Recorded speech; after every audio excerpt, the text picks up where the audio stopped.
are so many ways that we can illustrate the natural world, and many of us like to focus on individual subjects within our work, as I often do. In more recent times, a lot of my work has focused on illustrating plants from a specific vegetation community as well as habitat, and this has allowed me to look at the bigger picture and remind myself of the interconnectivity between species and habitats. In today's world, where the fragility of nature and climate is so much on our minds, I wanted to develop a creative concept whereby we can create an accessible piece of artwork. This in turn will help to strengthen and communicate our connection to the natural world, with a particular focus on ecological communities and habitats, as well as individual species. As part of this, over time, the Folding Naturescape has evolved, and it has come into its own, particularly when I was recently teaching in Romania for the Transylvania School of Botanic Art and Illustration.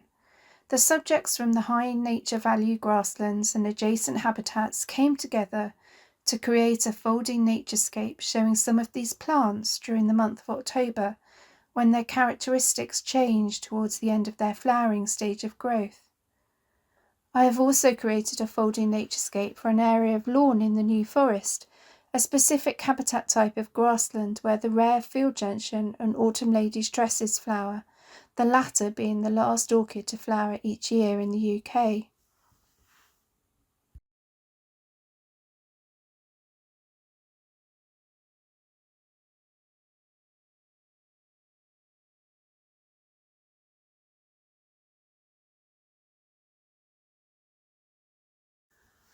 You may ask, why is it called a folding naturescape?